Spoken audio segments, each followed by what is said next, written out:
All right, we are going to go ahead and get started. Welcome everyone, and thank you for joining us today for this webinar, What I Wish I'd Known When I'd Started as a Food Service Director, featuring Anna Apoian. My name is Laura Thompson. I am the Marketing Manager here at Healthy Pro, where we do menu planning and nutrient analysis software. As far as a quick overview of what's going to go on with this webinar today, we'll do a little bit of housekeeping. I'm going to introduce Anna. She will give her presentation on what she wished she had known when she'd started. We'll have a few minutes for question and answer at the end, and then we will wrap up. So this session is being recorded, so if you have to leave at any time or if you want to pass it along to a colleague, we will be sending this recording out hopefully by tomorrow. And so if you've registered for this webinar, you'll be able to see the recording whenever you would like. If you have any questions for Anna for the end of this webinar, please put them in at the Q&A portion at the bottom. There are two sections. There's the Q&A section, and then there's the chat section. The Q&A section helps us kind of keep things straight. But in the chat, we would love you to post, where are you from? We've seen a lot of people register for this webinar. We know that the topic is a very popular one and very timely. But let us know where you're at. Anna and I are both in Southern California, but we'd love to see where you are from. So type that into the chat so we can see where people are visiting us from today. So as far as introducing Anna, Anna is delightful. This is now the third time I've been able to work with her, and I love every minute of it. She has 25 years of experience in child nutrition. She has worked for quite a few districts as the food service director, Corona Norco, Hawthorne, ABC, Norwalk, La Mirada, and has incredible experience there. She was a clinical dietitian in Houston, Texas, and is also a certified diabetes educator. One of the fun facts about Anna is that she is the mother of adult twins. If you have heard Anna speak before, you know you're in for a treat today. And if you haven't, you're going to be surprised and just delighted. So Anna, thank you so much for sharing your wisdom with us. We are really excited to hear the things that you have to share today. Well, thank you so much, Laura, for having me. I'm happy to be here and a little bit nervous because this is national, so thank you for trusting me.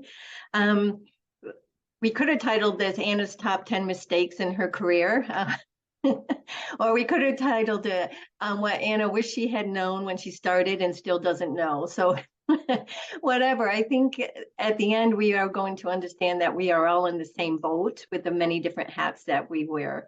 So we came up with some ideas. Thank you, Laura, for helping me put this together. So one of the things we were talking about was training, because that's one of our hats that we wear. And one of the things I wish I had known when I first started was I wish I had known to pay attention to my audience. And so one of the worst trainings I ever did, I was presenting to fiscal directors who wanted to be chief business officials. And this group is a serious group, and I am not. And so I was trying to make points with, my usual jokes, and it just was not working. And so I have learned over the years to really know who the audience is. And I'm happy to say on the next slide is that I love training, and that the best audiences ever are school nutrition professionals. And so I go to different districts and within my own districts. And I just love working with this group of people. Over 80% of them really love their job, and that makes for a wonderful audience. So I'm just going to share a few trainings that I do at other districts and ours, and things that you can incorporate with your own team members. So before I say this, I do focus on communication styles, personality styles, and then talk about team building. So when they do these activities, team activities, they are hopefully incorporating what was just presented to them. So in this one, the Marshmallow Challenge, this is an old one. It's been around for decades, but this is really wonderful. You give everybody, you put them into groups of 4 to say 6, and then you give them 20 sticks of strawberries, 20 sticks of uncooked spaghetti, 3 feet of masking tape, and about 3 feet of string, and 1 marshmallow. And then the goal is for them to build the tallest freestanding structure with a marshmallow on top. And if you want to go to the next slide, please. So this is actually stemmed from research when they were researching how people obtaining their business, their master's, their MBA. And if you see the chart here, the average height of the Marshmallow Tower is 20 inches. But the MBA people, they fall way below the average. Even the kindergartners did better than the lawyers and the people who had their MBA. And you'll see the architects, of course, did wonderfully, and CEOs did well, but they did better when they had a facilitator there, an administrative assistant to help, figure out who's going to be in the lead. The reason why the kindergartners did so well is because they don't sit there and vie for power, and they don't sit there and think about it and come up with a plan first. They jump right in, they work together, they try something, it fails, they try again, it fails, they try again, it fails, and that's why they end up with one of the tallest structures. The next.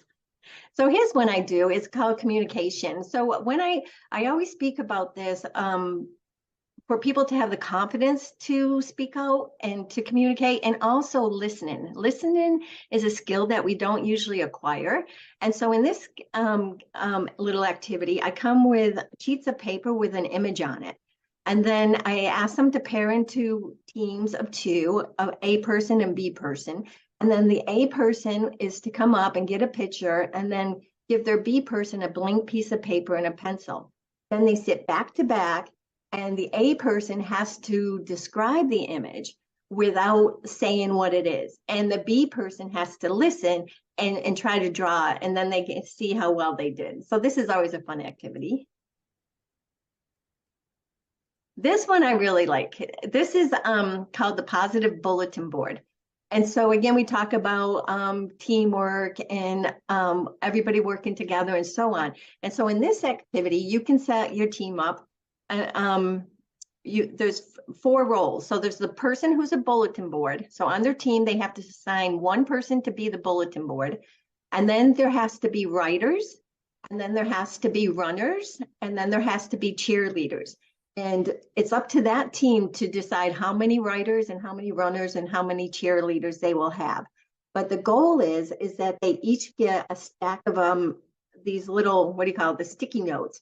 And up on the PowerPoint, I put all these positive words. And the reason we're focusing on the positive words is because in our society, we have more negative words than positive. And there's a reason for that. It's because if something bad happens, we have to really find a solution, right? So we focus on it, and we need more words to describe it in order to come to a solution. Whereas if it's positive, we're just like, oh, that's great, it's positive. So if you think about that, it's true. If you could have this wonderful, wonderful day, so many things great happen, and then somebody cuts you off on the way home. And when you get home, what do you tell your significant other? Somebody cut me off, right? And or it's a problem at work. Somebody said this to me, blah, blah, blah. But meanwhile, even though it's only maybe 1% of your day, it takes up more weight in your mind and so on. And that's because we have to come up with a solution. So we talk about using positive words, especially in child nutrition, because children hear more negative words than positive. And we are in a position where we can smile at a child, say something nice to them, say their name, and we can really turn their day around. So really focusing on taking the time to say positive words. Okay, so anyway, the team comes up and they assign who's going to be the runner, who's going to be the writer, who's going to be the bulletin board, and then the first team to use up all their sticky notes wins. And I think I just showed a little clip on how one of the districts did it. Okay. We're going to play this clip, and we're going to, hopefully the audio will work through webinars. Sometimes it's a little wonky, but hopefully this will work. If not, you'll be able to see the energy of this while this happens.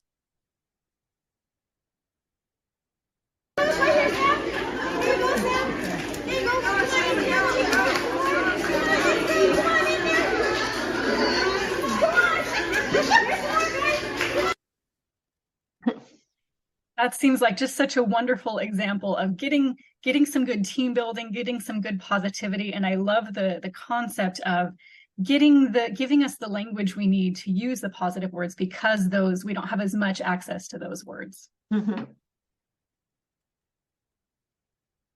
This is a good one. Our department secretary, Heather, actually found this on a social media site. And so we did this at one of our last meetings together at Norwalk La Mirada. And they pass the ball around. And the purpose of it is just to loosen the room up, but also to show them that every single person in that line is necessary and essential. So here's just again another little clip. Oops. Right, let's play this one as well. This one's also nice and short. She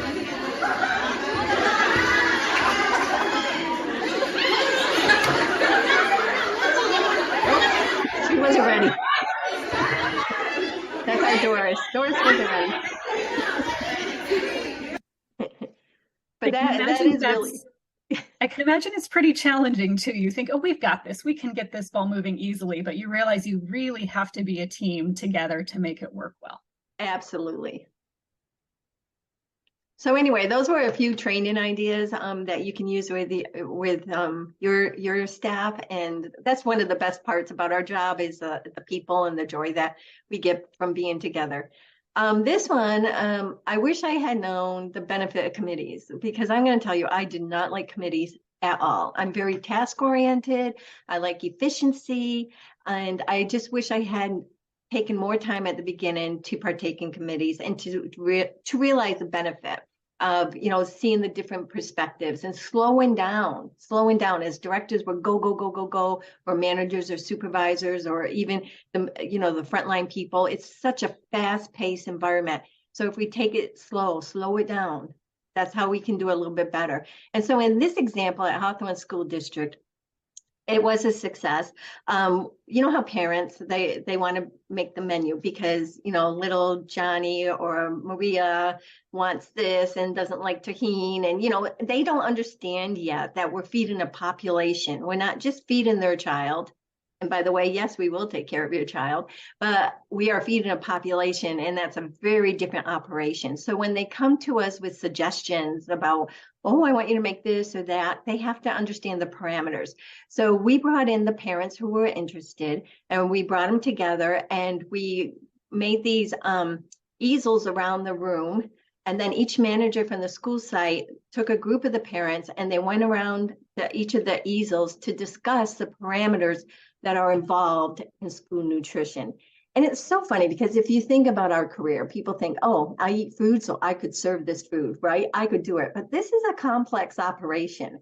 It's, if you saw somebody and they had a business where they sell diamonds, you couldn't say, oh, I wear a diamond ring, so I could sell diamonds, right? No, you can't. So just because you eat doesn't mean you can run an operation. So it's complex. So part of this is educating the parents, so then we could take their input and then improve our menus with realistic solutions. So the managers of the school sites would take the group and they'd go around to different easels and discuss the issues.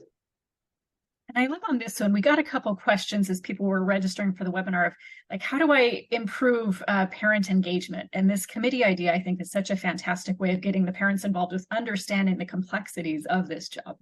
Correct. And when we went from easel to easel, these were just few of them, but food safety, the HACCP, the waste, how that impacts custodians, how we have to plan for a little bit of waste so every child gets the same choice, equipment limitations, storage limitations, budget, nutritional guidelines, and so on. Okay, so you wanted me to talk about marketing, and again, not my strong point. So I'm going to talk about Vivian Watts, and she's from Alhambra. And I asked her, I remember some of these pictures from years back because to me they are so powerful. When I look at these pictures, I don't know about you, but when I look at these pictures, I see team, I see competency, I see consistency, I see collaboration, I see a very strong, trusted organization. And so I just wanted to this is what marketing is. If you have the time and you have the expertise, this is great branding. I am in marketing, and so I appreciate this as well. When you see a good brand, it's a great emotional reaction to your brand that your customers see. And I agree with you. There's so much competency portrayed here. And that is something that it cannot be faked. And so that authenticity and that competency here is fantastic. Yeah. And I didn't do that. So what I'm just going to tell you the Green Monster smoothie story, because to me that was a success. And I'm going to tell you how it went well in one place and not so well in another district. And that's simply not necessarily anyone's fault. It's just that different organizations, different districts and limitations. But the Green Monster smoothie, this is back when they said, okay, we got to serve vegetables all the time, and it can't always be tater tots or French fries. No, okay, great thing. Okay, we got to serve a green veggie. Okay. I'm an RD. Yes, I want kids to have spinach. Well, they're not going to eat spinach, and it's hard to eat spinach with a sport cat. Okay, so how do we really want to? We don't want to just meet the guidelines and put one thing of spinach out there and said we offered it, nobody took it. Our goal is really to nourish the children. So how are we going to get it into them? So we came up, this is about 15 years ago. So Tony Fu, Alexis Well, and I came up with a recipe. I don't remember which one of us came up with it, but it was easy, right? It was pineapple, it's orange juice, and it's spinach. And so it tastes good. We know the kids are going to like it. The kids are not going to try this, right? The kids are not going to try this thing. It's foamy, because it's fresh, whatever. So we went to every single elementary classroom. And the biggest hiccup was the teachers. And those kids do anything the teacher says, right? They love their elementary teachers, as they should.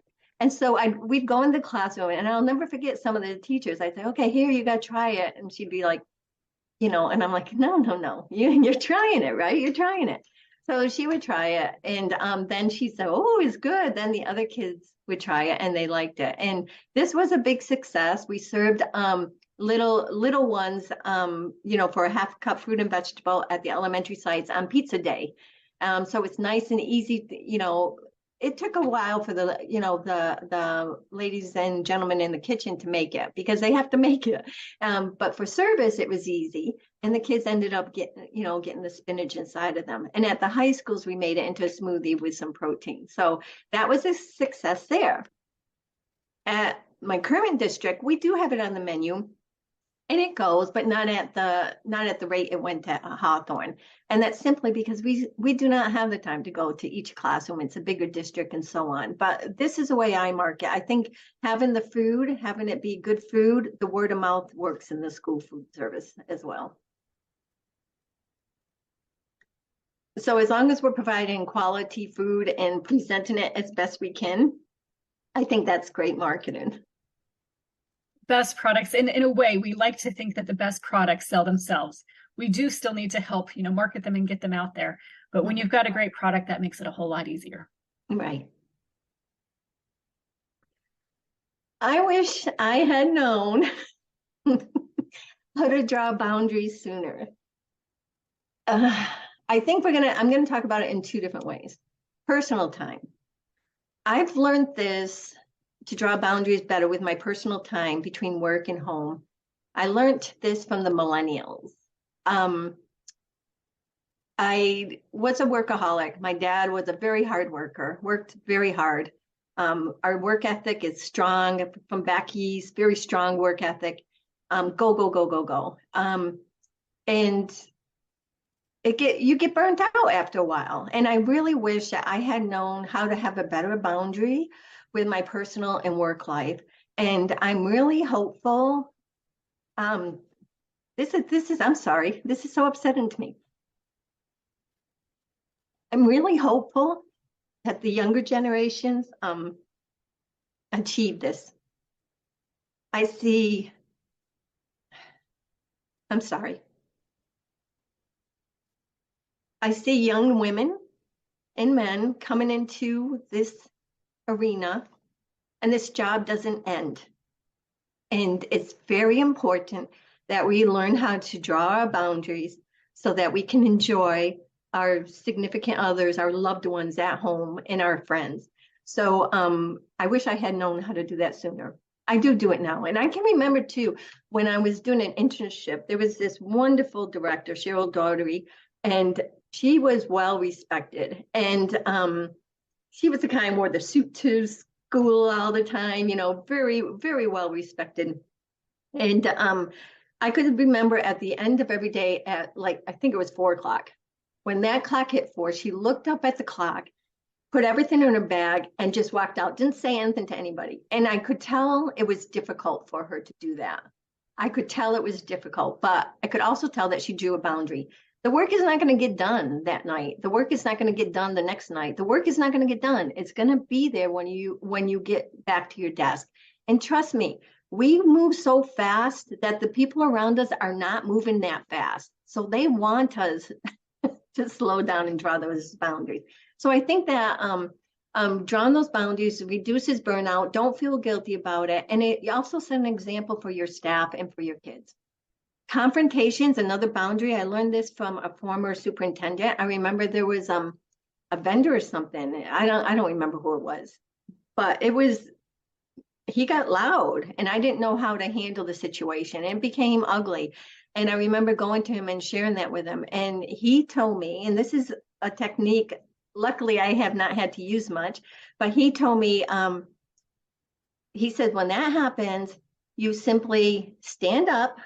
So we communicate with the body, stand up and say, this meeting is over.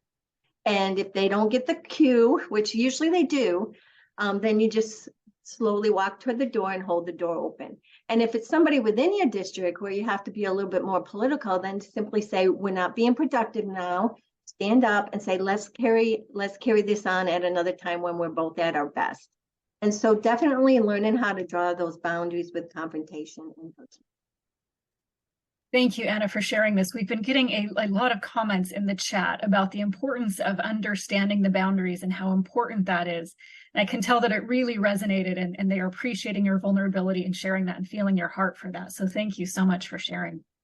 You're welcome. Okay, politics and networking. I'm going to talk about two things here, politics and power. And both of them have negative connotations. And I remember one of my former mentors told me when I first became a director that 60% of your job is going to be politics. And I thought, oh, I'm not going to last. It will be a month tops and I'm out of here. I'm Beth from Becky's. I'm very direct. I'm too honest sometimes. So I didn't think it was going to work. What I have learned to do over the years is to reframe politics and power, reframe them.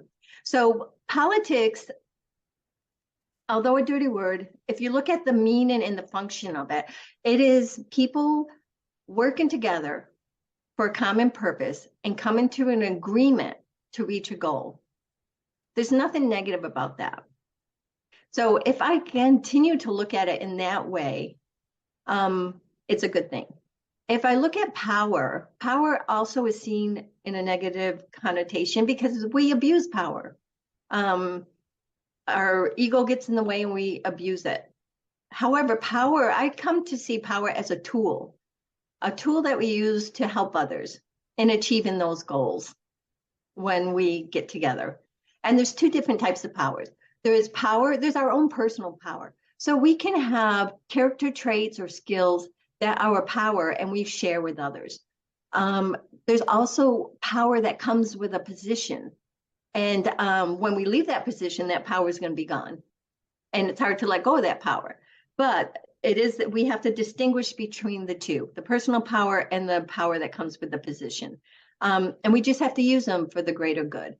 And so I don't know why I wanted to talk about that, but I put it out there. But the networking part is very important. And again, this is where the joy is, right? I put a picture there of Heather and Annette. This is right before the pandemic when everybody went home. We thought they were going to be home for a week or two, and it was a couple of years.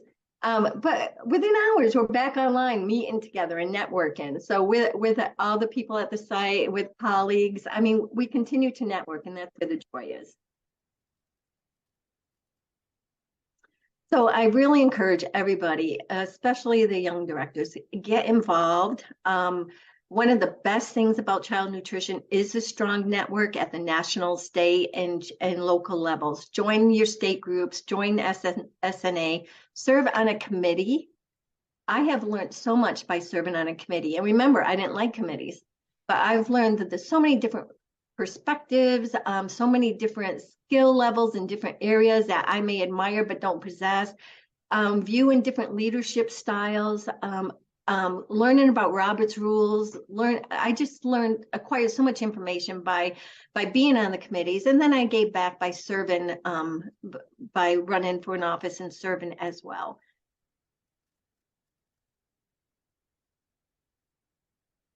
So network with your colleagues, whether you're traveling with them. I think this is in some country, the tower, it leans.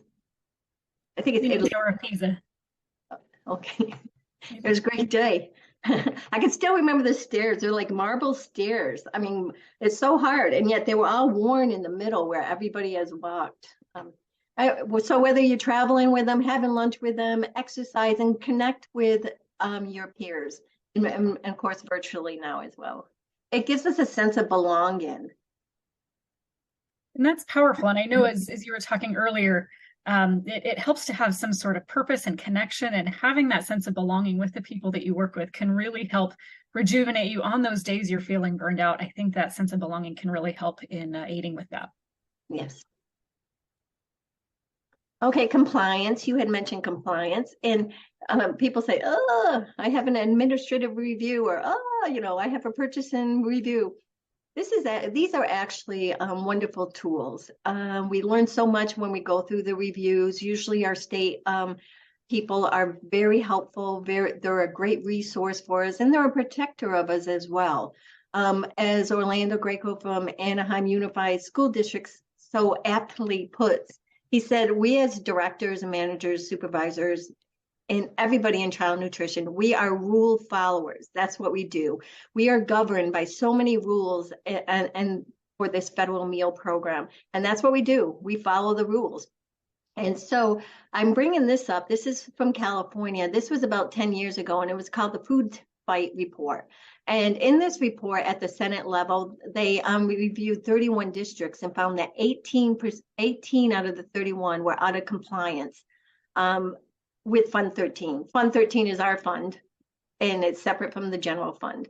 So whether those mistakes were intentional, unintentional, it didn't matter, it was wrong. And so this was called the Food Fight Report. And I'm saying this because this is part of our job to protect the taxpayers' money that was allocated to this fund to feed the students of America.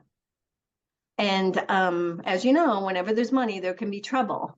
So part of our job is to be responsible for that money and to also protect our district and to provide them guidance when it is not being used correctly. So that's our job, and that's not a fun place to be, right? We have to put ourselves out there, and sometimes that could interfere with networking with our colleagues in the district. I'm so happy to say I never had this problem in any of my districts, but I know that some districts do. Many times it's unintentional, but it is our responsibility to set it straight. Comply. So if you're in a district where maybe they don't want to comply, all I say is bring it on. This is our job. This is what we do, and it isn't it's not a it doesn't matter if they like us. We're protecting the district, we're protecting taxpayers' money, and I don't know if anybody knows Norman Rockwell. Again, I'm from Massachusetts. I love Norman Rockwell. This picture was hanging on my office wall pretty much my whole career. I love this little girl. She's been in a fight. You can tell she's been in a fight before from the principal's, reaction, like, oh, here she is again. But she's happy because she's going by her values and sticking to what's right. Okay, menu planning. So, this could be like a whole week of training, right? So I remember somebody taught me this and I really liked it. So this is comparing the cycle menu to the school calendar. So I took this example of a cycle menu, 4-week cycle menu. We basically do 3 cycle menus because of global warming. We do one from August to October, so the little kitchens at the sites don't have to heat up anything. And then we do November through March, and then we do in April through June. So anyway, this is a sample, and of a 4-week cycle. And I took it, and what did I do? What did I do? Oh, I wanted to say pizza day. You're probably saying pizza every Wednesday. That's from a custodian at Hawthorne School District. I don't remember who he was, but ever since then, I do pizza day every Wednesday. And we could do pizza twice a week and kids would eat it. But he said, "Why aren't you doing pizza on Wednesday? That's early release day, and it's easier for the staff." I'm like, "Oh, that's a great idea." And on top of that, Fridays, families are tired. What do? They order pizza, right? So you don't want them having pizza for lunch, pizza for anyway. Pizza day is Wednesday. So we take the cycle menu, compare it to the calendar, and if I did we skip a slide? I think maybe that's why I'm thrown. No. Oh, okay, yeah. I did accidentally skip the slide. I apologize. I'm sorry. So I took the cycle menu and I applied it to February. And then if you can see that the second and third week, the chicken drumstick and the chicken tenders would never be served that month. And then also the chicken con queso on that last Friday. Okay, now the next slide. Thank you, Laura. Now I'm back on track. Okay, so when I actually took this 4-week cycle menu and applied it to the whole year, what it ended up where the orange chicken, children's favorite, it would be served 7 times a year less. And the chicken drumstick, 3 serving days less than I would have thought, and the chicken tenders 2 days less. So this impacts commodity projections, usage, food costs, operations, and student participation. When Anna was walking me through this slide a little bit and talking through, what holidays can kind of mess up what product is needed to be ordered. It's like, I think our software does that as well. So this is just a quick plug on how easy it is to account for those missed serving days of holidays in Healthy Pro. You have sessions that you're able to put in the dates with the holidays, and then you just go simply to the shopping list, or you can also work with forecasting and production records. You can see what you need to order there. It's very seamless, very simple. Yeah, it would have helped me. Okay, so menu planning in general, I mean, there's so many things we have to think about when planning that menu. And overall, what do the students like? What is available? Like nowadays, if I can't get it, I'm not, if it's not available, I'm not putting it on the menu. What are the internal facility and staffing limitations for the prep and service? I mean, they have what can they eat in 10 minutes with a sport cat? And only then at the very end do I think about cost. And I don't usually say, oh, how much does this entree cost? Because I could have an expensive entree that drives participation. I could save 20 cents on a product that maybe isn't as good, and then participation drops. So then even though it's less expensive, I could lose money. So overall, I never look at the individual pricing. I look at meal costs, food costs, usually by the year, in all honesty. As long as I'm in the black, where's my food cost? But I think on the next spreadsheet, I look at it monthly too, I guess. And this one was another one where, as you and I were talking about costs and talking about this webinar, I thought there's another thing, again, a quick little plug for Healthy Pro, that we have this dashboard where you can see just in this graphic format on the left here, the menu popularity. You see what is popular and also what is profitable. And if you click on any of those circles, it then takes you to a chart where you can see how profitable is the item, how popular is it one of these things that I should keep on my menu, even maybe it's not quite as profitable, but it's very popular, then you can help working on your menu mix through that. I love the visuals on that. It's really good. It's so much easier to, okay, here's mine. We appreciate that. Thank you. Look at mine. Now I got to explain this one. This is just a little snippet. I actually love, again, finances. I know directors out there who love the finances. I am not a finance person. I have always had wonderful accountants and account technicians and clerks to do this. And I just see the big numbers. This spreadsheet I acquired from CalProNet. They used to have a 1-week in-person training for new directors. It was wonderful. And this is one of the tools that I came away with. And so basically, every month and then over the year, a summary by site, I look at the total revenue that they brought in, and I just compare it to the major costs and the things I can control a little bit quicker, like paper goods. So I look at food costs, labor costs, and paper good costs, and then I get a percentage.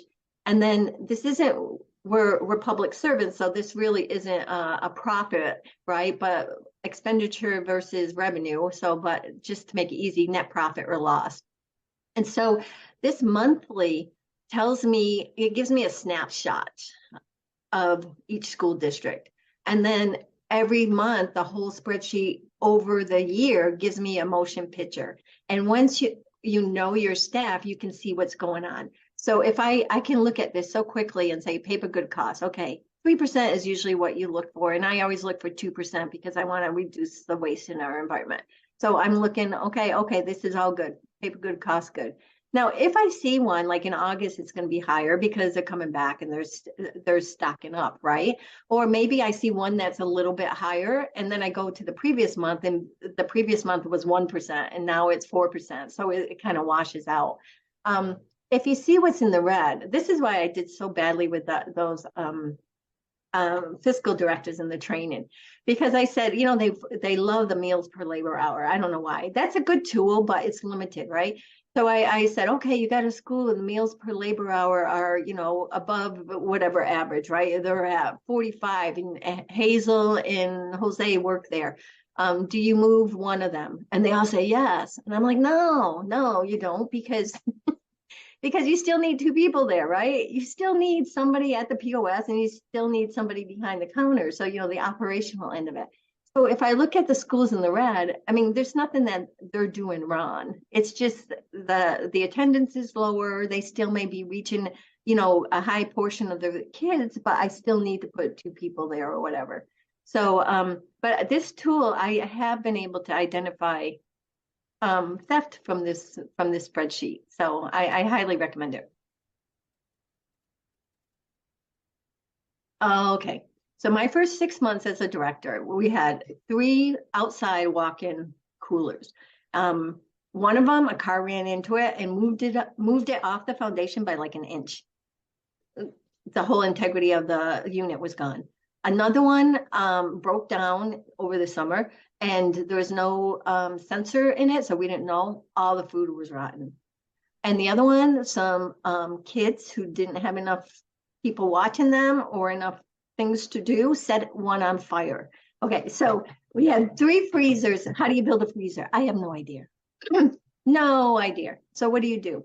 So I know we're not supposed to have vendors draw plans and doing this or that, but certainly our industry partners can help. So you can talk to multiple people, ask them for their opinion. You can do Google or Chat GPT, of course, they can build it for you. And but you can reach out to our industry partners and they will certainly help. And then you do the job walks, and my current district, purchasing does everything, which is such a wonderful, wonderful treat. So I tell them what I need and they do it. So it depends on the setup of the district. So don't feel intimidated, new directors, when these big things come up, and we're jack of all trade, master of none. We have industry partners who can help. We have colleagues who can help. And then we have our wonderful procurement process to ensure that everything is bid fairly. Brokers, they're another industry partner. We recently purchased, again, equipment. I didn't take any equipment classes in college. I don't know anything, but in our current central kitchen, it's a wonderful kitchen that every single director before me has added to and made it wonderful. And this kitchen was running on an old boiler, and the boiler broke, and nobody's fixing the boiler. So we had to rip out like 8 kettles that were also broken. So we put in 4 tilt skillets. And then on the next slide, we see Dan, I think it's Fisher Group now. He actually comes in, he's a chef, and he comes in and teaches people how to work it, and then teaches them also recipes. So it's really a wonderful resource. Working with the food vendors. This is Andre from Ardella's, a lovely, lovely man. And again, I inherited a very organized, wonderful district at Norwalk La Mirada, and a central kitchen. And so one of the things we didn't have on the menu were like chicken nuggets, breaded, anything breaded, because when you make it at the central kitchen, transport it, the breading falls off. And the pizza they served was a wrapped pizza. And when I'd go to the site, I would stand by the trash can with the custodian. By the way, custodians are your friend. You put a new menu item on the menu, talk to the custodian. They will tell you if they actually ate it. It isn't whether they took it, it's whether or not they ate it. Anyway, I would see the pizza just being thrown away. So I wanted to, the sites, the small satellite kitchens, to make their own pizza. So I asked who wants to volunteer. Our wonderful Maria Treto and her team said, yes, we will. So in the next slide, we brought our central kitchen expertise, Margarita there, and I put retherms in every little kitchen so that they could heat the product up themselves. And I just love this picture. I went there that day and kids were actually eating the pizza. So it was a big success. So what could go wrong? Well, what could go wrong? I put retherms in the little kitchens, and every now and then the breakers go off because it may not be enough amps to do it. So make sure you check the amps. And I can remember at Hawthorne, Tony put in a panini machine in a little room, and it would keep, I think the smoke or something, and the fire department would come, they finally figured out it was us, but you just go with the flow and fix it as you go along. Okay, so this is a bonus retirement one. And I asked my colleagues, so we're always, texting about, what did you know about this? Did you know about that? And I thought this would be good to share, especially with some of the younger people on this webinar. Look into your pension early and begin calculations early. Look into Medicare and understand that there will be an added expense at the end. I was surprised. It's going to be like $500 a month for me to get the Medicare supplemental. Know the difference between a beneficiary and survivor. Know your district's contract and longevity increases. That's important. Get an investment fund to compensate for your pension and check out both Roth and IRA if you haven't done that yet. And understand that comparing your gross income is important. And you also need to look at your net income. I learned this from Lynette Grumbles, because they take out a lot of things from your paycheck now that will not be taken out when you retire. So that's something to look at. Join or follow the Social Security website. It's really nice. They have a Facebook page, and they also have YouTube videos. Orlando told me about this, so I've been watching that. And even if there may not be definitive answers, you hear conversations, and it helps to get me thinking about, oh, well, how do I want to handle this? If you're a member of a credit union, I know in California we have Schools First, and they have a summer saving program which gives 6.5% savings. Long-term care insurance, I don't have it, but Liz Brown Smith said buy it young. And this other one, I don't know I forgot who gave it to me, and I don't really know what they're talking about. So you can read that one and see. And you can also look, if you're into moving, which states, these are the current states that do not tax pensions. So if you have family there or friends there, maybe you want to look at moving there. As of now, they do not tax pensions. And I wanted to end with Maslow's hierarchy. I don't know if they still teach this in schools today, but I remember one day when I went to school in high school. Yes, I skipped a lot, but I remember they were talking about Maslow's hierarchy, and I really just loved it. And I think when we come into our professions, we are at the belonging stage. Like, we have our physiological needs taken care of and our safety needs, and we're really getting to that belonging stage. This is where we network and we join committees and so on to reach those top 3 tiers on this pyramid. I think my suggestion is to be authentic, be true to your own values and spirits. I have always been a square peg trying to fit into that round hole. And with my maturity, I recognize that that's okay, because I'm not the only square out there. There are many squares, some triangles, some stars trying to fit into that round hole. And if we can be ourselves and have the confidence to be ourselves, we will enjoy our job more. And I think by accepting myself by who I am, I have also learned to accept others and to appreciate others. There's so many people I admire, and I would like to be with like them. You know, I would love to be poised and polished and articulate, and and you know, I'm off the cuff, and that's not me, but I certainly admire it in other people. And so it's just being it's we're being accepting of others, and it's a more comfortable place to be.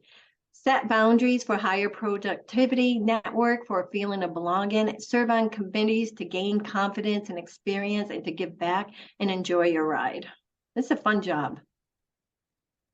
I Exhausting. love I love that slide with the hierarchy of needs and how you have kind of brought it full circle with everything from what you talked about at the beginning of having boundaries and then again at the end here of enjoy the ride. This is a very complicated role that everyone on this call is in, and it requires a lot of these things here, specifically on this slide, in order to do it well and to feel that achievement that comes from this and that sense of belonging. So thank you so much for sharing all of this throughout the webinar today.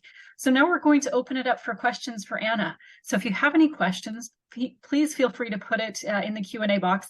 And it's been fun seeing, we've got a whole bunch of people from California in here today, I remember, and we've got folks from all over the country. So thank you so much for joining today. I'm going to start off with a couple of questions. So one, I know you've touched on this a little bit so far, but I'm curious if you could expand on it a little bit. It's the question of, how do you deal with burnout? Me? Yes. Oh, okay. How do I deal with burnout? Number one, exercise. You have to exercise. So throughout my career, I've exercised in the morning. So I'll get up at 4 a.m. and that's when I exercise. And especially now as I'm older, by the time I get home, I don't have the energy. Now I know Alexis, my coordinator, she exercises in the afternoon and she loves it because it's a big release of all the stress. So wherever you do it, definitely exercise. Draw those boundaries. Again, I think and I know that there may be men on this call as well. So all of us, and especially young mothers, I missed time with my kids that I can't get back. So don't do that. Do not do that. Draw those boundaries. Don't feel guilty about it. And I think we have to be more comfortable in saying no and saying it, professionally. I remember a girl I waitressed for 5 years and put myself through school. And Rita was her name. I loved her. And people would ask us, "Oh, can you cover my shift?" And we were always like, no. I know. But I remember her response when people asked her. She'd say, "Thank you for thinking of me. I won't be able to do it tonight." I mean, what a wonderful way of drawing a boundary and being polite about it. So practice those sayings, find ways to do it. There's a few Zoom or what is it, YouTubes out there on how to do it. I think the younger generations are really skilled at learning how to do this and practicing it. So I think burnout, what else? Exercise, drawing the boundaries, a few beers every now and then, or wine. Those are such great pieces of advice. Thank you so much for answering that one. Couple other questions that came through. One is, I really like this one. Why did you choose to get into school food service? Okay, so I came from Massachusetts, came to California, $5 in my pocket, sat on my sister's couch to get started. So I needed a career. And I remember seeing this bulletin, one of those big billboards, and they were looking for sheriffs in Orange County. And so I would smoke at that time. So I quit smoking and I started to exercise. I joined a gym because in order to, get a job there, you have to be physically fit. And we'd have to crawl under barbed wire, push a car, drag a dummy, and do all these things. And so I got healthy to apply for this job. And then I applied and I didn't get it. Thank goodness. I'm sure they were laughing when I left that interview room. But physically, I couldn't get over the wall. They put like a 5-pound or 10-pound belt on you and you have to climb over a 6-foot wall. I couldn't do it. So anyway, what I recognized was that the difference in my attitude, that eating healthy and exercise and made in my whole personality and my whole outlook on life and my whole perspective. And one of my first mentors, Lynette Rock, I would see her at the YMCA, and she suggested this field. So I'm grateful to her. That's awesome. I know one of the other things you've talked about, and I know we're big here on it at Healthy Pro, is also start with the why. Why is it that you do what you do? And you've talked about this before, of when you see the faces of those awesome kids as they are being fed nutritious meals, that helps you as well. Right. We're fortunate in our profession. There's a definite purpose there. Our mission is to feed the hungry children who are at school. And we do that, and we do it well. And so we have a purpose. If you're in a position where you're not happy, I mean, we're never 100% happy. I have always been fortunate to enjoy my job about 90% of the time. But there's times that, that percentage drops, right? But overall, if you're not happy, you need to move on. Find something that's really good for you, a good match. Maybe it's still in this profession, but on a different desk. Or maybe I know. I've heard some of the younger people coming in, they don't want to be director. They like being at the supervisory level. That's fine. That's good. So know yourself, know your limitations. That's a boundary, really, right? And put yourself where you really enjoy your job and know why you're doing what you're doing.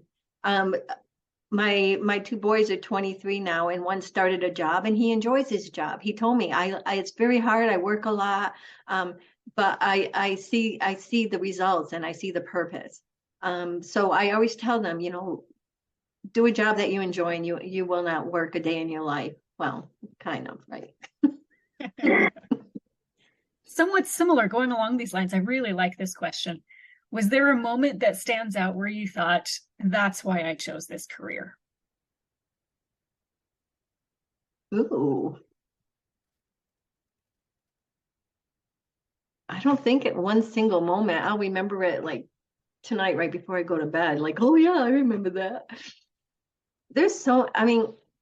Just recently, I celebrated a birthday, and I have some of the most wonderful women from Hawthorne School District text to me, 6-7 years later, happy birthday. I mean, that just touches my heart, that to know, even though we don't see each other, or, we're still connected years and years and years later. Again, it's just the people. I've really enjoyed the people. When my new job became a little more administrative and I was a little bit more removed from operations, that was a little bit harder for me. So I definitely make sure I try to put some of that back into my day. So I think one time my first time I did a presentation was at Chapter 1 Southern Cal meeting years ago. And I was really nervous, but they asked me to do it. And I hadn't been doing any of this. So I practiced, verbatim, kind of like comedians do. They have a script, right? And I did that. And after that meeting, I remember everybody stood up and gave me a standing ovation. And that just touched my heart. And I think it helped me realize that I had something there that I could share with others. So I think that support. But on the other hand, you get others that don't like this. This morning I sent Laura, this is so funny. I sent out I sent out the link to some of the people, right? So, hey, if you want to do this, and then somebody emails me back saying, Anna, you put September 9th. So then I send out the group email again. Hey, I meant September 29th. And then somebody sends it back to me and says, today's the 28th. So then I'm all, hey, it's today at 9. But so, some people were laughing and funny, they accept me for who I am. And other people were like, take me off your list. So I don't know. We have these special moments. We feel support, then we feel beaten down, but then we're like, oh, okay. I just love this profession. If you're in it, you're in a good arena. Very, very true. It's so nice to feel that support and hopefully have some fun along the way. This is a question I think that's really interesting too. And maybe you won't answer the specific question, but maybe something kind of around it. It's, what is more valuable, a nutrition background or a business background? And just for some context, I know one of the things we hear a lot is, I just want to feed kids. I don't want to worry about the numbers. How do you balance basically yes, we are feeding kids, but we also need to look at the numbers. How do you balance the business side and the nutrition side? Well, I think in retrospect, where where I wish what I had done. I have my nutrition, I'm an RD, and then I got a master's in public administration. And I wish I had acquired an MBA. So if you go back for your master's, I would say an MBA. It definitely would have given me a little bit more insight, or a little bit better way to talk with the people in fiscal and understand it. Again, I've been fortunate to have plenty of accountants that I could trust and just see the big numbers. But there are times I felt inadequate. I know some of my colleagues, director friends, they really know the fiscal end of it, and I admired them. So I would say, if you have a business that degree, that's great, and then bring RDs on, because you need an RD on there. And I remember a time when we didn't have a lot of RDs, and now we do. And I think if you're an RD and you're in a position as a director, bring some business people on that you can trust. I like that. Get the balance of the two, because they're both vitally important. Mm-hmm. I really like this question too. What techniques have you used to get staff buy-in for scratch recipes? And maybe the answer doesn't have to be specifically around scratch recipes, but on anything you're trying to do that's new. How do you get staff buy-in? Whether it's a new marketing approach or scratch recipes or a different way of doing something operationally, how do you get staff buy-in? Well, luckily at Norwalk La Mirada, the central kitchen team has been wonderful in learning new equipment. And for many of them, it's going back to what they used to do, right? So it's kind of come for full circle. I send out surveys to everybody on our team, like what are some ideas that we can do? And they come back with some. Yesterday, I was just sitting there with Margarita in the office, just throwing around ideas. What about this? What about this? Because we have to think about production and what's doable, right, with a limited staff. So I think it's just engaging in conversation and recognizing it's an ongoing project, and using standardized recipes that are out there and tweaking it to our student population. So it's just engaging, and I think the biggest thing I've learned through my tenure is the wealth of information my team has beyond what I have, and to engage them and listen and act on it. That's very powerful, taking the wisdom of the collective in order to make the whole thing better. Powerful. There was one other that I just saw. I'm trying to find it really quickly. But also, as a note, there is a link in the chat that Tyler is posting for the professional development certificate. So if you are on this call still and you'd like a professional development certificate for attending today, you can click on that and you'll get the certificate emailed to you. I think on the last question I would like to ask you, Anna, is what have you found most fulfilling or rewarding now that you're at this point in your career, of this career? Well, starting as a very task-oriented director and coming to here, it's really the people.